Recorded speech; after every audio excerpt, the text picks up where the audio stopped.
예, 할렐루야 샬롬 하고 인사하는 시간 같습니다.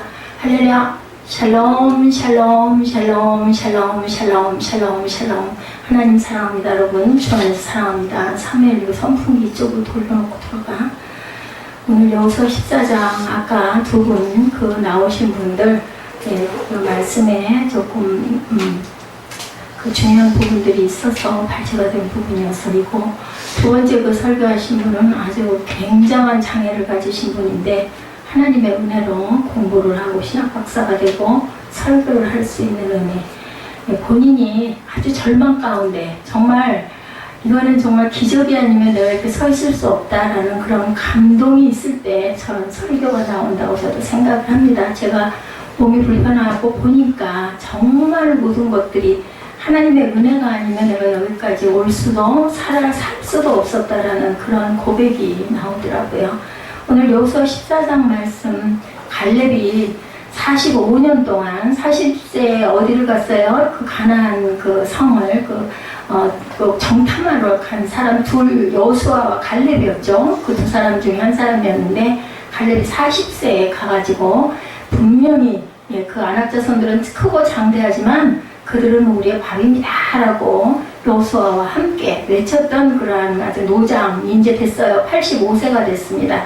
그리고 여호수아는 죽죠. 120세 정도 살다가 돌아가고 나서 이제 갈렙이 나는 지금도 그렇게 튼튼합니다. 내게 약속하셨던 그 산지를 주십시오. 언제 약속을 하셨냐면 가나안 정탐하고 와서 얘기를 했을 때 하나님께서 그 땅을 내가 너한테 주마라고 약속을 하셨거든요. 근데 이제 땅을 나누는 부분에 있어서 이 갈렙이 속해 있는 그 지역에 그 헤브론 그 땅을 주신다 하셨으니 이제 주십시오. 나는 지금도 강건합니다라는 고백을 하는 것이 오늘 본문의 말씀입니다. 그래서 이 산지를 내게 주소. 우리 찬양 굉장히 많이 하죠. 아까 그 받은 복을 세우고라는 우리 찬송가에 우리 찬송을 많이 하면요. 설교를 들을 때나 이런 그 찬양을 할 때 탁 머리에 와서 뽑힙니다. 가사가 딱 떠오르죠. 받은 복을 세워가라. 세상 풍파가 아무리 심할지라도 하나님이 주신 복은 이렇게 대단하다라는 그러한 고백이 있는 그런 내용입니다. Give me this his country 하고 달라고 합니다.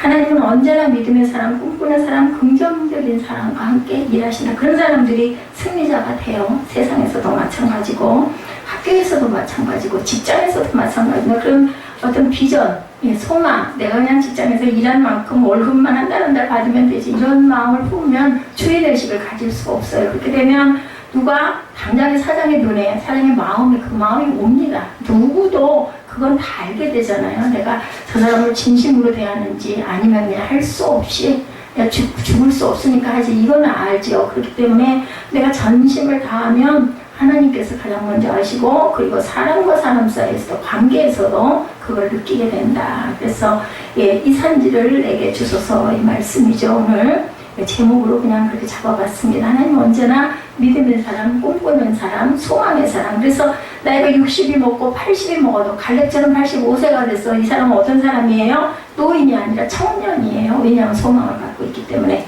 이런 꿈과 소망을 잃지 않고 갖고 앞으로 걸어나가시는 저와 여러분 되시기 바랍니다. 믿음의 사람, 긍정적인 사람, 꿈꾸는 사람을 오늘도 지금 이 자리에서도 하나님께서는 찾고 계신다고 합니다. 성경에는 수많은 믿음의 사람들의 이야기가 기록되어 있죠. 오늘 소개할 사람 아까 말씀드린 대로 갈렙입니다. 여호수아나 모세나 요셉처럼 굉장히 널리 알려진 인물인데 갈렙은 그 젊은 청춘의 나이 40세부터 85세가 될 때까지 별로 성경에 나타나질 않아요. 그때 정탐하고 나온 이후로 여호수아는 계속해서 이제 지도자 노릇을 했지만 갈렙은 뒤에 그냥 숨어가지고 아무것도 드러나질 않았는데 여기에서 지금 나타납니다. 85세가 45년이 지난 다음에 얼마나 하나님을 온전하게 잘 사모하고 섬기고 마음의 소망을 가졌으면 85세가 되었는데도 40대처럼 더 나간거나다라고 고백하는 부분이 14장에 나와 있죠. 뭐라고 얘기를 해요? 14장 그 12절 말씀 보면 야훼께서 말씀하신 이 산지를 내게 주소서. 당신도 그날에 들으셨거냐. 그곳에는 아낙 사람이고 성읍들도 꼭 견지할 때도 여호와께서 나와 함께 하신 내가 하나님께서 말씀하신 데 그들을 쫓아내리라 하니라. 그리고 11절에 보면 모세가 나를 보내던 날과 같이 오늘도 내가 여전히 강건하니 내 힘이 그때나 지금이나 같아서 싸움이나 출입을 감당할 수가 있으니 그날의 야훼께서 말씀하신 이 단지를 내게 주소서. 제가 이 본문론 함께 읽으면서 제가 그 감동을 받은 부분이에요. 아, 사람은 정말 육신적으로 강건해야 되겠다, 건강해야 되겠다, 그래야 뭐든지 할 수 있겠구나. 그 부분으로 보면은 제가 얼마나 하나님께 불충을 했는지, 그것을 정말 안타깝다라는 생각이 든다. 많은 일을 해야 할 때인데, 지금 뭐 65세라고 하면은 갈렙은 85세인데도 그때처럼 나는 강건합니다 했는데 제가 못하는 게 너무 많잖아요. 몸이 제약을 받아가지고. 그러니 하나님이 얼마나 안타까워하실까. 내가 젊은 날 온전하게 잘 몸을 돌보지 못하고 절제된 생활을 하지 못해가지고, 그리고 초점을 어디에다가 하나님께 꽂지를 못하고 주변의 것들에, 쓸데없는 허망한 것들에 초점을 뒀다 보니 이렇게 됐는데, 그래도 긍휼히 여기신 하나님께서 붙잡아 주심으로 저를 오늘 이 자리에, 이 단에 설 수 있게 해주신 것. 아까 그분 그러시죠? 그 목사님, 내가 밥을 한 숟가락 먹을 수 있는 것도, 내가 무엇을 한 가지 할 수 있는 것도 하나님께서 내가 허락해 주시지 않으면 절대 할 수 없다. 저는 그걸 항상 인정합니다. 심지어는 화장실 보는 거 하나도, 대소변도 가장 기본적인 거죠. 그거 우리 알잖아요. 조금만 불편해도 얼마나, 저는 그 부분이 조금만 불편하면 아무것도 집중을 못해요. 그러니 그걸 잘 볼 수 있게 해주시는 것도 얼마나 하나님의 은혜인가. 감사하지 않은 게 아무것도 없어요. 설령 내가 지금 오늘 굉장히 공고한 어떤 부분에 고민과 염려가 있다 할지라도 말씀하시잖아요. 아무것도 염려하지 말라고. 하나님께서 내가 하겠다고 말씀하죠. 첫 번째로 우리가 말씀에서 믿음을 가져야 된다는 거죠. 오늘 그 말씀 속에서 우리에게 주시는 말씀입니다. 그의 믿음은, 갈렙의 믿음은 45년을 그렇게 묻혀 있었지만 항상 그 믿음을 가지고, 소망을 가지고 기다리고 있었다는 거죠. 말씀 위에 굳게 선 믿음이다. 아까 그분 말씀하시죠, 그 목사님. 어디에 그렇게 그 약속의 그 서약한 것이 이렇게 66권씩이나 될 만큼 이렇게 긴 약속이 있는 것이 어디냐. 맞습니다. 우리 하나님께 인정받고 귀히 쓰임받는 자가 되기 위해서는 철저하게 말씀 중심이 되었나. 말씀이 육신이 되어서 살아오신 분이 누구세요? 예수 그리스도. 예수 그리스도는 내가 곧 말씀이라고 말씀을 합니다. 성경 말씀 자체가 하나님이세요. 성부, 성자, 성령 하나님이시죠. 말씀 중심의 믿음을 그렇기 때문에 우리는 가져야 되고, 말씀에 굳건히 설 때 하나님께서 우리에게 역사하십니다. 말씀을 모를 때는, 그래서 제가 여러분들에게 헌금 봉투 쓸 때만이라도 똑같은 성경, 물론 성부가 내가 너무너무 마음에 들어서 반복할 수도 있긴 하지만, 되도록이면 많은 부분을 조금 내가 하루에 한 장이라도 읽고, 거기에서 내가 감동이 오는 구절, 뭐 심지어 안 되면 본문 말씀 중에서 한 절이라도, 오늘 내가 헌금 봉투를 쓰겠다 아니면 본문에 나와 있는 말씀 위에 좀 읽다 보면은 내 마음에 꽂히는 부분이 있잖아요. 꼭 한 절이라도 내가 입술로 고백하고 직접 내 손으로 쓰므로 시인하는 그런 마음을 가졌을 때 하나님께서 말씀 위에 역사하신다라는 거예요. 제가 늘 내용을 다 읽어드리지 못할 때는 주신 말씀들을 제가 읽어드립니다. 왜냐면 하나님께서는 우리의 마음을, 심령을 감찰하시잖아요. 그렇기 때문에 알고 계시는 거죠. 그래서 복 있는 사람이 하나님의 말씀을, 누가 시편에 말씀하죠. 주야로 묵상하는 자로다. 주야로 밤낮으로 언제나 항상. 우리가 기도는 하루 종일 못할지언정 말씀을 우리가 늘 묵상하는 그런 마음을 한번 먹어보면 좋아요. 부부가 예수를 믿으면 우리 잠자기 전에 하루에 한 장씩이라도 우리 성경 같이 읽고 함께 기도합시다. 이런 시간을 가지면 한 10분 정도만 하려면 하면 되는데 참 잘 안 되더라고요. 저도 예전에 해보면. 그래서 그냥 저희는 오전에 항상 가정 예배를 드리곤 했습니다. 우리가 복받는 인생을 살기 위해서, 꿈꾸는 사람이 되기 위해서, 믿음의 사람이 되기 위해서 날마다 말씀을 읽고 또 읽고 또 읽고 또 읽고 묵상해서 말씀이 여러분을 사로잡아서 이끌고 가시기를, 목적이 이끌고 가는 삶이라는 것이 바로 바꾸어 말하면 말씀이 우리를 이끌고 가는 삶이 되어야 된다. 말씀을 통해서 하나님의 은혜를 깨닫고 기적을 체험하고 말씀을 통해서 큰 믿음을 갖고 나가는 주님의 귀한 자녀들이 다 되시기를 주님의 이름으로 축복합니다. 우리가 말씀을 읽을 때마다 기도하는 마음으로 주여 내게 말씀하여 주옵소서. 제가 아까 예배 임예 때 찬양을 좀 하다가 마음속으로, 제가 찬양하면서 마음속으로 기도를 하거든요. 우리 교회 부분 때문에, 또 우리 집 601호 부분 때문에 기도를 하다가 잠깐 하나님의 그 음성이 귀에 들리는 게 있어가지고 제가 잠깐 깜빡했습니다. 그래서 묵상 시편을 깜빡 잊어버릴 뻔했죠. 이렇게 하나님의 음성을 우리가 기도할 때, 찬양할 때, 말씀 읽을 때, 묵상할 때 분명하게 들려옵니다.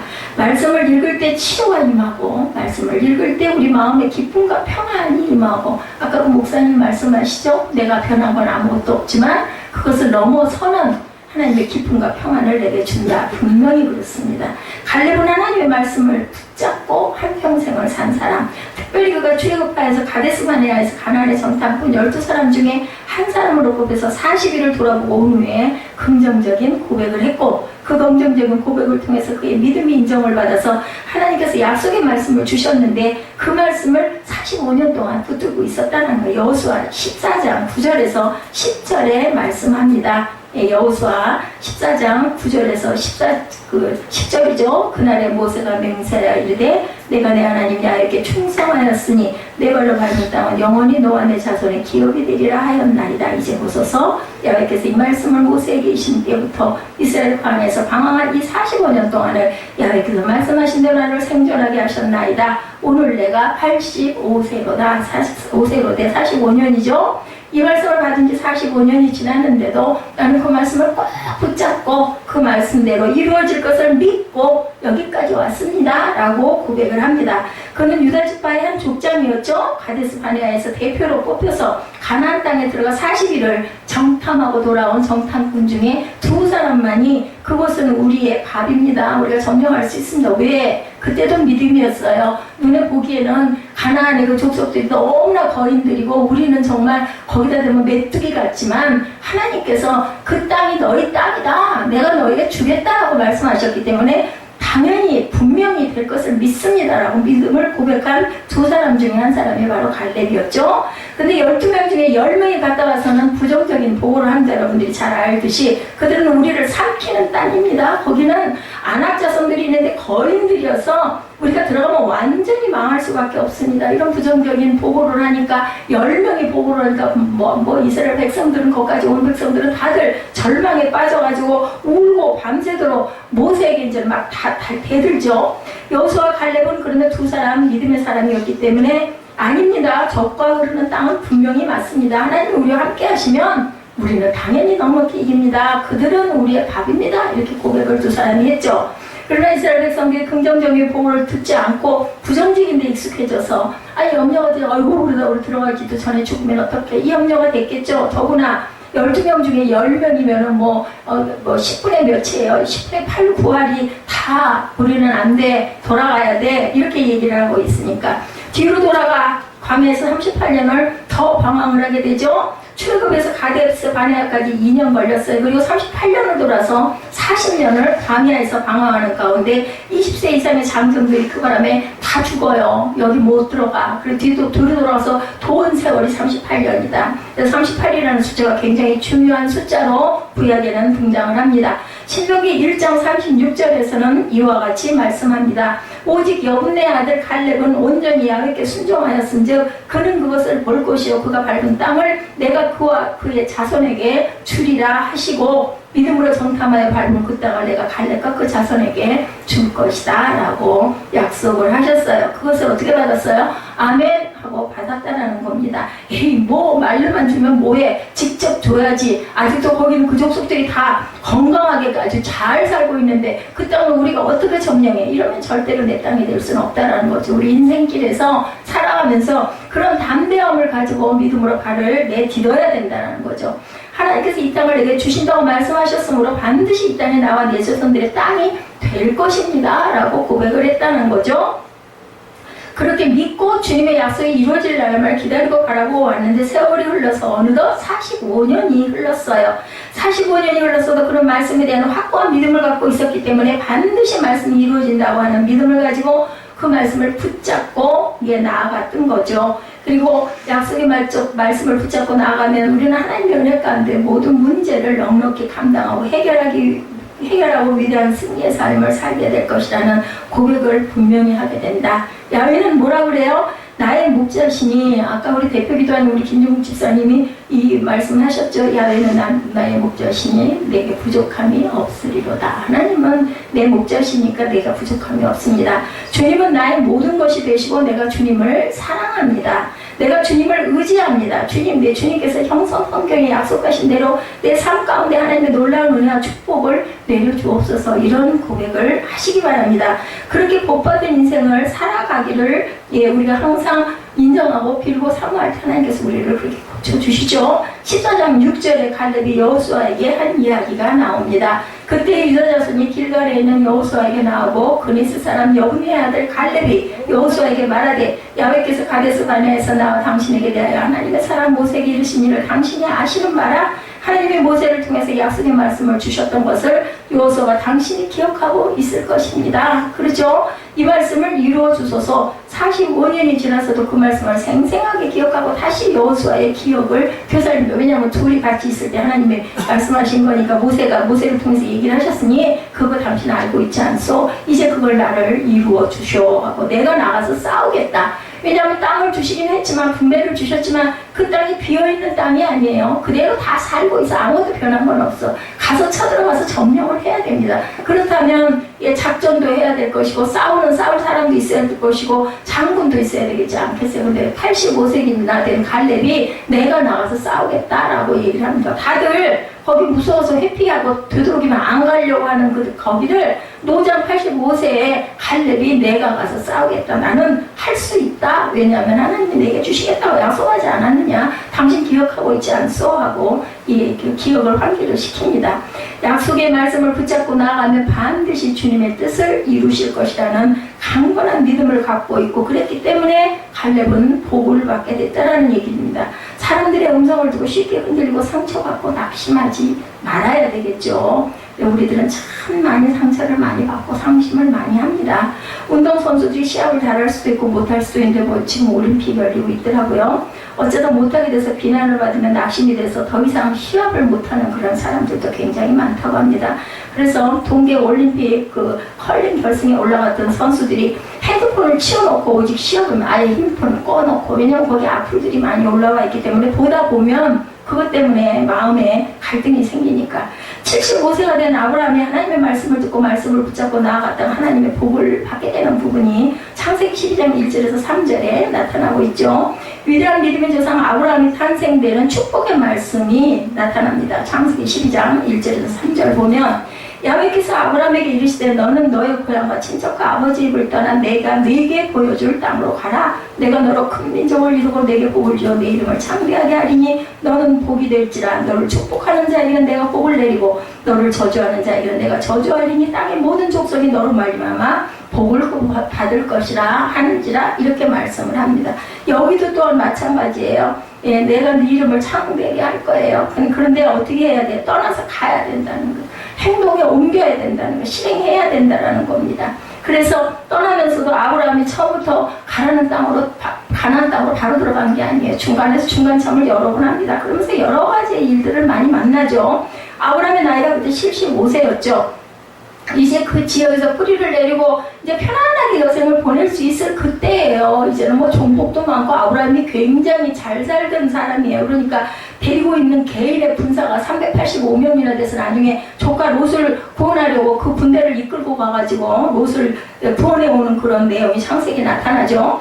이제 그 지역에서 뿌리를 내고 자랐으니 잘 살 수 있는 그 나이에 친척 아버지의 집을 떠나서 어딘지도 모르는 곳, 어딘지 정확하게 지금 뭐 레비도 있고 뭐 자동차도 있고 뭐 그저 지도도 발달했지만 그땐 그렇지가 못했어요. 그냥 막연하게 그쪽 지역을 향해서 떠나야 되는 그런 일. 그러니 내 근거지를 다 버리고 그걸 어떻게 가겠느냐고. 보통 믿음으로는 갈 수가 없는 거죠. 다른 지역을 침범하면 그 지역 사람들이 공격해서 목숨이 그저 경각에 달릴 수도 있는 그런 상황인데 하나님께서는 무조건 본토 친척 아비 집을 떠나라고 합니다. 그럼에도 불구하고 어디를 갈까를 알지 못하지만 그 말씀만 붙잡고 믿음으로 나아갔을 때 하나님께서 그에게 복을 주고 또 복을 주셔서 믿음의 조상으로 만들어 주셨고 뭐 우리가 알다시피 지금도 아브라함 하면 믿음의 조상이 되어 있죠. 그러니까 예수를 믿는 순간 아브라함의 복이 너희에게도 임한다라는 겁니다. 예수를 믿는 그 순간 저와 여러분은 복의 근원이 됩니다. 왜냐하면 아브라함 조상, 믿음의 조상 아브라함의 후손이 되기 때문에 우리가 예수를 제대로 못 믿기 때문에 문제가 많고 비난을 받고 어려움에 처하지, 예수를 제대로 믿고 말씀대로 살기만 하면 그 복음, 그 받은 복을 다 받을 줄로 믿습니다. 그래서 그 받은 복을 세어보아라. 그 찬송가에 그렇게 나오죠. 그러므로 철저히 말씀에 있어서 말씀을 주야로 묵상하고 말씀을 지켜 행하고 나아가야 된다. 그럴 때 하나님의 복이 우리에게 임한다. 믿음은 어디 위에? 말씀 위에 쓴다라는 것을 절대 잊지 마시기 바랍니다. 토조 목사님은 진정한 믿음은 하나님과 그분의 약속을 받아들여서 온전한 확신 가운데 평안을 맛보는 것이다. 이렇게 말씀합니다. 믿음은 하나님의 성품과 말씀에서 나오는 모든 것을 변경할 수 없는 최종적 진리로 받아들인다. 이것이 바로 믿음이다. 예, 토조 목사님의 말씀이에요. 말씀이 굳건히 서고 의심치 않고 말씀을 붙잡고 나아가는 것이 믿음이다. 주여 우리가 큰 믿음의 사람이 되게 하여 주시고 말씀 위에서 믿음으로 날마다 주의 기적을 체험하게 하여 주옵소서. 이런 고백을 담대하게 하시기 바랍니다. 두 번째는 절대 긍정의 믿음을 가져야 된다. 우리는 말씀을 붙잡고 절대 긍정의 믿음으로 나아가야 되는데 말씀을 우리에게 주셔도 긍정적인 자세로 말씀을 붙잡고 나아가는 것과는 달리 뭔가 비판적이고 부정적이고 뭐가 그냥 말씀이지, 성경은 성경이고 우리의 삶은 삶이지 어떻게 그게 똑같이 갈 수가 있게, 이런 생각을 하면 절대로 기적은 믿음은 일어나지 않는다. 어떻게 이스라엘 백성이 바다를 건널 수가 있나? 그렇게 의심을 하고 있기 시작하면 절대로 믿어지지가 않습니다. 무슨 놈 홍해를, 바다를 어떻게 갈러? 그냥 옛날 신화지. 그런 일은 있을 수가 없어. 근데 아까 9시에 얘기했지만 과학이 발달되면 점점 신에 대한 부분이 반대로 멀어질 것 같은데 이제는 입증이 되고 있죠. 아까 성지순례에도 그런 그 나사로의 무덤이 발견되고 다 있다라고 나오죠. 말씀은 이렇게 1.1획도 변함없는 하나님의 축복의 말씀인 것을 우리가 정확하게 굳게 긍정적으로 선포하고 적극적으로 믿고 나가야 된다. 그 믿음을 가질 때 하나님의 복을 내려주신다. 갈렙의 고백입니다. 11절에 모세가 나를 보내던 날과 같이 오늘도 내가 여전히 강건하니 내 힘이 그때나 지금이나 같아서 싸움에나 출입에 감당할 수 있으니. 얼마나 담대해요. 자신이 만만한 거예요. 하나님이 나랑 함께 하셔서 내가 이렇게 강건하고 이 나이니 내가 싸울 수도 있고 가서 싸울 수도 있고 나올 수도 있고 나는 이런 몸이다. 는 자기의 나이를, 현재의 모습을 바라보지 않습니다. 실제 나이가 85세니까 아마 백발이 성성하고 얼굴에 주름이 많았겠죠. 예, 그런데도 그는 눈으로 보이는 자기를 바라보지 않고 영적으로 본 자기의 모습을 바라보는 거죠. 내가 지금 겉으로 보기에는 85세가 돼도 나는 40세 그때 그 모습 나는 하나도 다름이 없어. 이렇게 외친다라는 거죠. 제가 수영장을 가면서 그 티켓팅을 하려고 거기 보면 이제 시작 전에 줄들을 쭉 서 있어요. 근데 얼굴을 보면은 수영장 풀장 안에서 봤던 모습들인데 이 옷을 입고 있는 그분들 이제 왜냐면 모자들을 다 쓰기 때문에 머리가 안 보이잖아요. 그러니까 깜짝 놀란 게 있어요. 그 남성분들 아주 열심히 수영을 하던 분들 모자를 썼기 때문에 저는 몰랐는데 모자를 벗은 모습들은 아주 그냥 은발이 성성한 양반들이 굉장히 많더라고요. 그러니 저는 얼마나 감사합니까? 머리가 제 머리잖아요. 근데 여기 벌써 갈색이에요. 저도 여기가. 그래서 이야, 저분들이 나이가 굉장히 많은 분들인데 그렇게 열심히 수영을 하는구나 하는 생각을 했어요. 예, 오늘 80이 넘은 분들은 꿈과 희망을 갖고 긍정적으로 자신에 대해서 이걸 외치는 것. 나는 주님 안에서 정말 젊다. 나는 40대처럼 산다. 요즘에 40대가 아주 청춘이잖아요. 예, 이거 수명도 길어졌고. 그래서 보면 뭐, 이제는 결혼을 좀 늦게 해도 된다라는 얘기들을 많이 하더라고요. 100세 시대가 됐기 때문에 결혼을 2번 정도는 해야 된다는 그런 농담들도 굉장히 많이 합니다.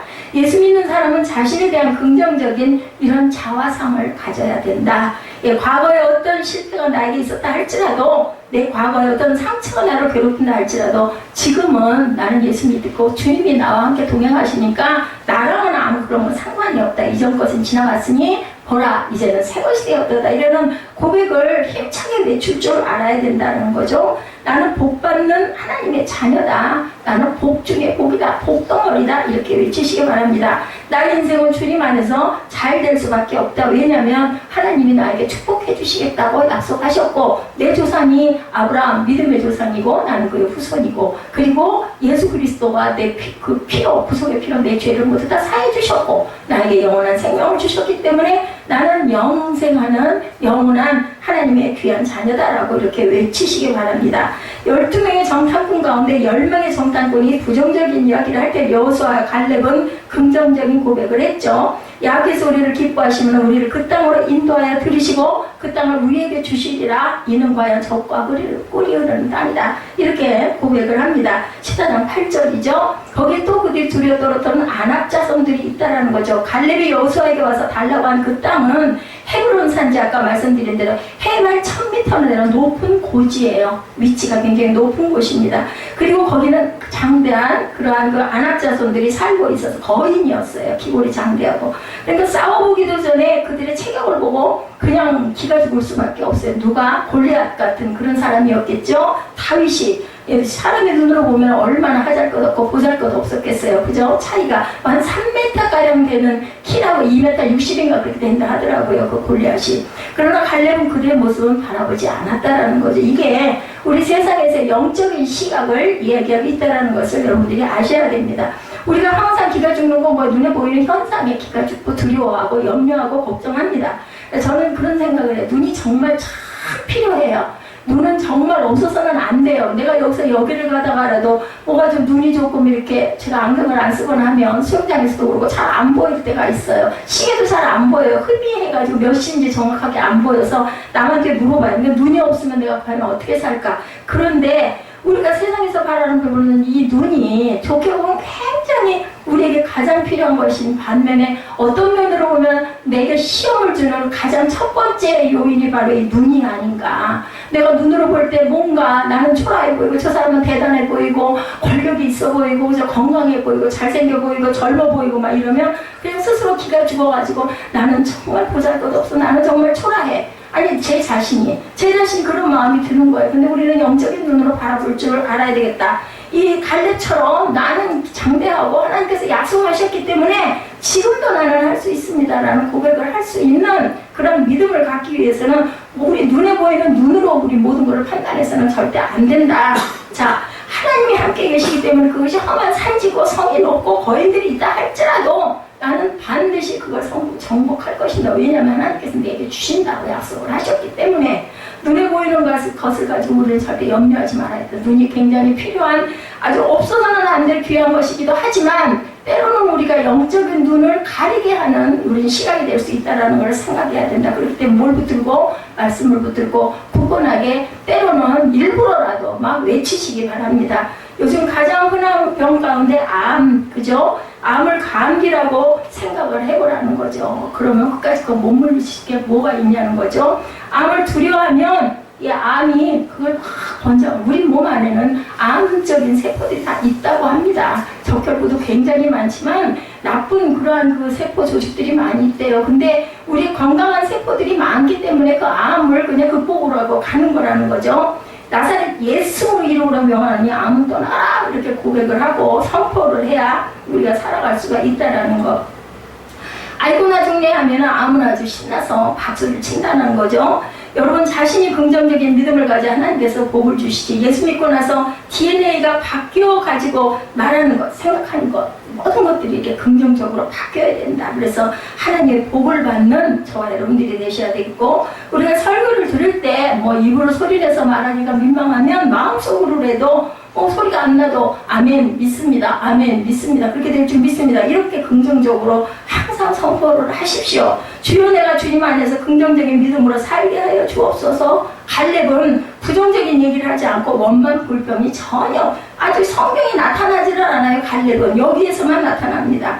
그렇게 했기 때문에 내가 85세가 되도록 왜 약속의 말씀을 안 이루어주셨습니까? 이런 원망 불평, 나는 왜 하나님 안 쓰십니까? 왜 똑같이 가가지고 정탐을 하고 그 긍정적인 고백을 했는데 여호수아만 하나님께서 쓰시고 왜 나는 이렇게 그냥 뒷전에다 내버려 두신 그런 얘기 하나도 나오지 않는 거죠. 우리가 믿고 섬기는 하나님은 정말 좋으신 하나님이시라는 거. 그리고 각자에게 각자의 분량대로 모양은 다를지라도 위치는 다를지라도 크기는 다를지라도 분명히 여러분들이 세상에 있어야 할 이유를 하나님께서는 분명히 갖고 계시고 주고 계셨다는 것을 믿으시기 바랍니다. 우리 죄에 대해서는 엄격하시지만 우리가 회개하고 주님 앞에 나올 때 주님께서 우리에게 모든 좋은 것을 아낌없이 선물해 주신다는 것. 그래서 마태복음 7장 11절이죠. 너희가 악한 자라도 좋은 것으로 자식에게 줄 줄 알거든 하물며 하늘에 계신 너희 아버지께서 구하는 자에게 좋은 것을 주시지 않겠느냐라고 말씀하죠. 누가복음에는 구하는 자에게는 성령을 주시지 않겠느냐. 로마서 8장 32절 자기 아들을 아끼지 아니하시고 우리 모든 사람을 위하여 내주시니가 어찌 그 아들과 함께 모든 것을 우리에게 주시지 않겠느냐고 말씀합니다.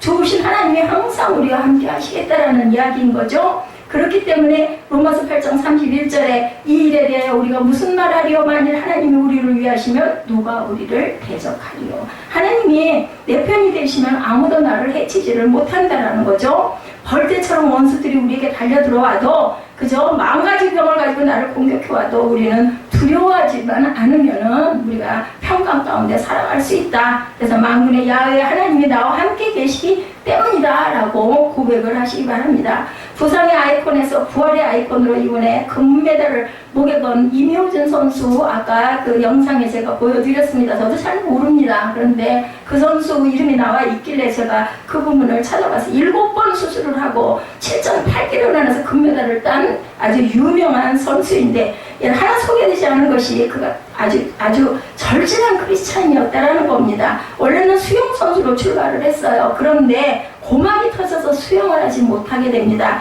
그래서 그 다음에 쇼트트랙으로 그가 올인을 해서 아까 보셨죠? 모습을 일찍이 재능을 발견해서 초등학교 시절부터 선배를 제치고 종별 선수권 대회에서 우승을 했는데 중학교 1학년 때 정강이뼈가 골절상을 당해서 1년 반 동안 운동을 못하게 됐다고 그래요. 재활 치료를 받아가지고 2012년에 겨울 뉴스 쇼트트랙에서 남자 1000m 우승으로 각광을 받게 되었는데 고등학교 2학년 때 오른쪽 발목이 또 부러졌어요. 오른쪽 인대가 끊어지고 손목과 허리 골절까지 겹쳐서 큰 수술만 7번을. 근데 아까 그 선수 보세요. 어디 7번 수술한 선수같이 보입니까? 그때 이 모든 어려움을 무엇으로 믿음으로 이겨냈다라는 간증이 있습니다. 간증이 길어가지고 긴 걸 우리가 볼 수가 없기 때문에 그 중요한 부분을 짧은 부분만 보여드렸고 제가 부언을 해서 말씀을 드립니다. 그는 고백합니다. 중학교 때 이후 치명적인 부상을 당할 때마다 하나님께 치료해달라고 간절히 기도했어요. 이때를 위해서 하나님이 나를 낫게 해주신 것 같습니다. 라고 그는 고백을 합니다. 결국 다시 재활훈련을 거쳐서 우여곡절 끝에 선발전에서 쟁쟁한 라이벌들을 제치고 1위로 복귀해서 2월 10일 2분 10초 485 올림픽 신기록으로 평창 동계올림픽 최초 금메달 리스트가 아까 되었죠. 1500m 금메달을 이 사람이 걸 줄은 아무도 상상을 못했다고 합니다. 이 믿음의 사람이 그의 목에 나는 이 믿음이 나를 이렇게 이기겠습니다 라고 그는 간증을 했다고 그래요. 대한민국 첫 금메달을 부족한 지에게 허락하신 하나님께 감사드립니다. 그의 간증이에요. 그동안 힘들고 포기하고 싶은 순간이 얼마나 많았겠습니까? 그러나 주위에서 실력을 의심하지 말라고 말씀과 교회 성도들의 기도 덕분에 큰 힘을 얻었습니다. 시상에 앞서 오른쪽 검지를 위로 올린 것은 하나님께 감사하고 영광을 돌린다는 나만의 표시였습니다. 모두 하나님이 하셨습니다. 이 검지면 이 손가락인가요? 이렇게 대수술을 7번 받았는데도 일어나서 금메달을 따는 것을 보니까 정말 대견하죠. 이렇게 믿음의 사람들이 좋은 성적을 낸다는 것. 공부도 마찬가지입니다. 직장에서도 마찬가지입니다. 내가 이제 떨려 날 거야 하면 떨려 날 수밖에 없어요. 나는 이걸 극복하고 끝까지 내가 견디고 버티고 내가 인정을 받을 거야. 이런 마음을 갖다 보면 그죠? 사장도 그걸 느낄 거예요. 아마 그렇게 하다 보면 우리가 그런 믿음을 가져야 되겠다. 하나님이 함께 하시면 당연히 불가능은 없습니다.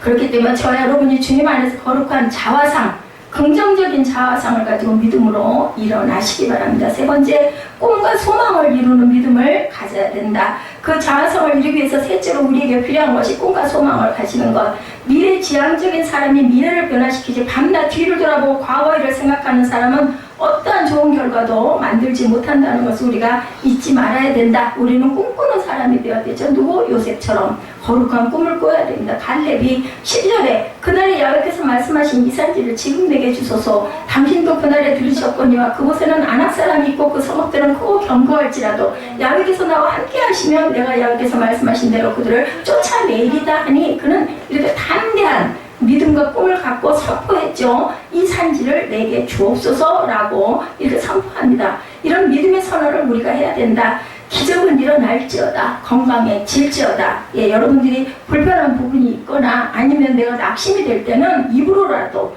질병이 변하여 건강해질지어다 이렇게 선포하시기 바랍니다.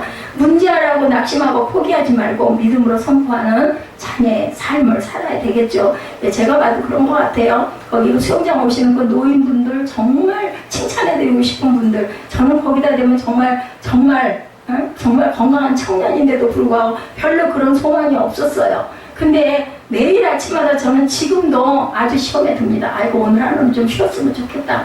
가가지고 왔다 갔다 하고 뭐 여러 가지 순서와 절차 복자 그렇게 걸쳐서 돌아오면은 11시 12시 되고 그러고 나면은 막 아주 그냥 힘이 들고 죽을 것 같고 아니 오늘은 그냥 누워가지고 푹 쉬었으면 좋겠다. 그런데도 또 일어나서 가죠. 이런 마음을 주시는 것도 하나님이 주시는 마음이다. 저와 여러분의 일생을 이렇게 바꿔 나가시면 행하십시오. 늘 거룩한 꿈을 꾸면서 도전해서 더 나은 내일을 향해서 나아가는 그 노인분들 얼마나 사시겠어요. 걸음도 제대로 못 걷는 분들이. 근데 그 수영장에 오신 분들이 그 노인분들이 뭐 100명도 안 되지만 한 40-50명 되겠죠. 그래도 바글바글해요. 내가 늘 놀리면서 웃으면서 하는 소리가 공중 목욕탕 같아요. 그런 얘기를 합니다. 그런데 그런 노인분들이 김포시에 얼마나 많겠습니까? 근데 그 소수의 그분들은 그러다 와서 그렇게 움직인다는 거죠. 얘기를 하다 가든 샤워만 하다 가든 어쨌든 왔다 갔다 하면서 움직이는 거. 사람은 움직여야 사는 거예요. 그냥 움직이지 않고 그대로 정체되어 있고 누워있고 하면은 결국은 어디밖에 갈 곳은 한 군데밖에 없다라는 거죠. 예, 우리나라 1970년대 80년대 모습이 베트남의 모습, 지금의 모습이라고 합니다. 아침 7시부터 밤 8시까지 하루에 13시간씩 그들은 일을 한다고 합니다. 예, 5시가 좀 넘어가면 온도 차이가 얼마나 많이 나오는지, 오토바이들이 얼마나 많은 온 도로에 차의 물결이라고 그래요. 잘 살고 싶다는 꿈이 그 사람들에게는 있다고 합니다. 그래서 열심히 나와서 하루에 13시간씩 월요일부터 토요일까지 일을 하고 일주일에 하루밖에 안 쉬는데도 그들은 불평하지 않고 열심히. 우리나라가 그랬죠. 1970년도 이민 가고 하면은 정말 그 나라에서들 칭찬을 했다고 그래요. 저렇게 코리안, 저 사람들처럼 저렇게 부지런히 열심히 일하면 잘 살지 않을 수가 없다고 그렇게 얘기를 했다고 합니다. 아마 베트남 사람들이 그런 것 같습니다. 그래서 많은 나라 기업들이 베트남에다가 공장을 세운다고 합니다. 너무나 그들이 열심히 일을 하니까 저 사람들은 우리가 쓰면 분명히 우리에게 도움을 줄 거다라는 그런 마음대로 확신을 가지고 공장들을 세운다라는 거죠. 너무 열심히 일을 하기 때문에 꿈꾸는 민족이 부강한 민족이 된다. 우리는 예수님이 함께하고 있는데 왜 거룩한 꿈을 꾸지 못할까? 이 생각을 여러분들 하시기 바랍니다. 왜 최선을 다하지 않을까? 성공이라고 하는 것은 최선을 다하는 사람에게 주는 거지 가만히 있어서 굴러오는 것은 절대 아닙니다. 갈렙처럼 믿음으로 도전하고 또 도전해서 상들을 무너뜨리고 높은 산으로 올라가 점령할 때 꿈은 이루어진다라는 거. 그러니까 그저 모든 성읍을 주셨다고 했지만 아무것도 변한 건 없어요. 내가 가서 점령해야 되는 거죠. 그것이 바로 우리 인생이다.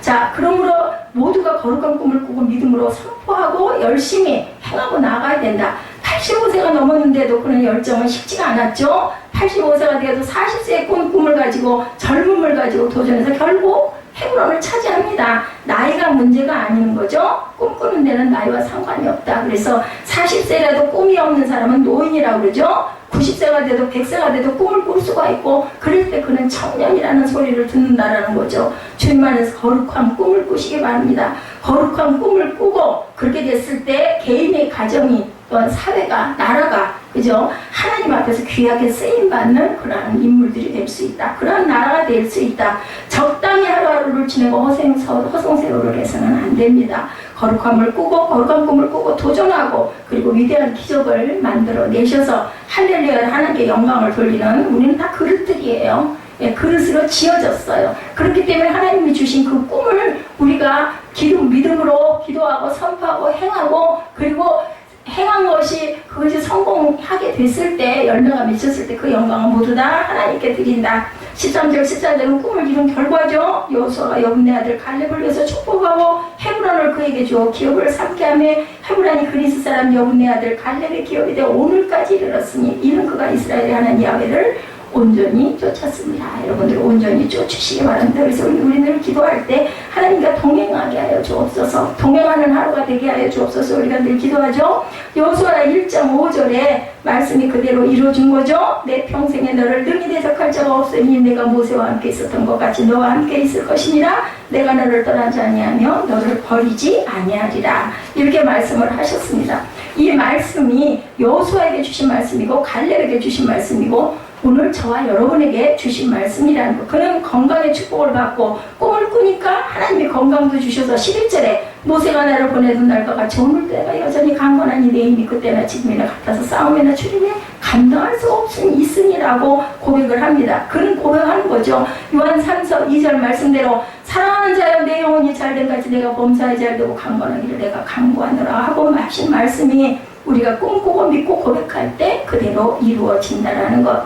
영혼이 잘 되면 범사가 잘 되고 강건하죠. 절대로 꿈꾸는 것을 포기하지 마시기 바랍니다. 내 나이가 아무리 많이 들어도 아유 나는 이미 늦었어 이 나이에 내가 뭘 해 그러지 마시기 바랍니다. 꿈을 이루기 위해서 몸부림치고 모든 노력을 아낌없이 총력을 기울이셨을 때 하나님께서 그 모습도 보시죠. 아까 보셨죠? 뇌성마비로 태어나서 평생 휠체어에 앉아 있었을 한 어린 소년이 꿈을 꾸고 그리고 목사가 되겠다는 꿈을 꿉니다. 뇌성마비를 뇌병변이라고 하는데 날 때 뇌 이상이 생겨서 온몸으로 움직이지 못하고 말하려고 해도 온몸이 비틀려서 겨우 말해야 되는 그런 사람인데 자기 몸도 못 가누는 사람이 어떻게 목사가 될 수가 있겠느냐는 거죠. 말할 때 그 입이 막 돌아가기 때문에 말을 제대로 못하는 거예요.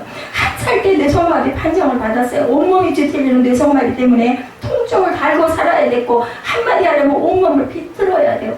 보기도 너무나 안타깝죠. 근데 뭐 아까 보니까 뭐 들을만 하지 않습니까? 내용을 알고 보면 더 마음에 그저 은혜가 될 것 같습니다. 중학교 때 예수를 믿습니다. 그런 다음에 하나님의 은혜가 그에게 임합니다. 그가 성경을 읽고 기도하는 가운데 꿈꾸는 사람이 되었어요. 고린도전서 1장 27절에 약한 자를 들어서 강한 자를 부끄럽게 하신다는 말씀이 마음에 탁 부딪혀왔습니다. 그 소년의 마음에 하나님이 나를 사용할 것이다. 하나님이 나를 통해서 영광을 받을 것이다. 난 앞으로 목사가 될 것이다. 목사일 뿐만 아니라 나는 부흥사가 될 것이다. 그러니까 주변 사람들이 헛된 꿈 그만 꿔. 어떻게 네가 그렇게 되겠어? 그거는 너는 안 돼. 이렇게 얘기들을 다 했다고 합니다. 아니 내 몸도 겨누지 못하면서 말 한마디 하려고 온몸을 비틀어야 하면서 어떻게 네가 부흥사가 되냐? 부모님도 말렸다고 합니다. 그런 헛된 꿈을 꾸지 말라고 옆에서 아주 타일렀다고 그래. 그러나 그는 미국 유학에 대한 꿈을 가지고 미국 지도를 붙여놓고 밤낮 벽에다가 지도에다가 손을 얹고 기도를 했다고 합니다. 우리는 이루어진 것만 보잖아요. 근데 이런 과정이 없이는 그런 그 성공을 이룰 수가 없다는 거죠.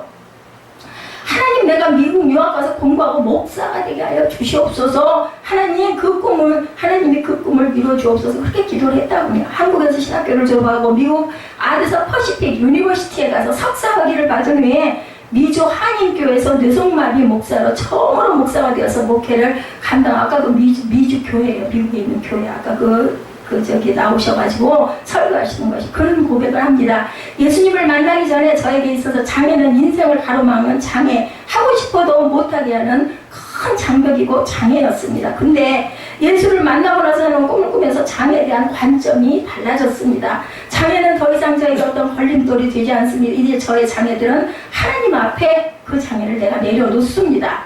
하나님 이 장애를 하나님께 드리기 원합니다. 그 장애가 저에게 있어서 더 이상 장애가 아니라 하나님의 영광을 드러내는 도구로 하나님의 교회와 가정을 이롭게 하는 축복의 통로가 되게 하여 주옵소서. 이렇게 기도하시기 바랍니다. 어려움이 있을 때 이것을 하나님 손에 올려놓습니다. 이 장애를 내가 극복해서 하나님께 영광을 돌리는 도구가 내가 되게 해 주옵소서. 이렇게 기도를 했어요. 하나님의 약한 자를 통해서 강한 자를 부끄럽게 하신다고 성경에 나와 있죠. 몸에 중증 장애를 가지고 있어도 말씀 붙잡고 긍정적인 믿음을 가지고 꿈을 가지니까 기적이 일어났다라는 거죠. 모두가 그분보다 나은 모습이에요. 그죠? 저는 거기다 대면 아주 건강한 사람입니다. 예, 그런데도 어떤 꿈을 우리는 꾸고 있는지, 나는 지금 과연 무슨 꿈을 꾸고 아니면 무슨 절망 가운데 있는지 우리가 생각해야 되겠죠. 어떠한 믿음의 자세로 저와 여러분 살아가고 계신지, 오늘 이 순간부터 정말 뭐 부족할 게 뭐 있어요? 온몸 건강하죠. 뭐 잘생기셨죠. 그리고 젊죠. 그리고 뭐 남부럽지 않게 공부도 했죠. 그리고 아까 얘기한 대로 정말 직장이라는 것도 없어가지고 일을 못하는데 그래도 직장에 나가실 수 있죠. 얼마나 감사합니까? 가정 있죠. 집 있죠. 그죠? 아내 있죠. 남편 있죠. 절대 긍정의 믿음, 거룩한 꿈을 살겠습니다. 이렇게 기도하시는 저와 여러분 되시기를 주님의 이름으로 축복합니다. 우리 잠깐 기도하시고 결단하도록 하죠.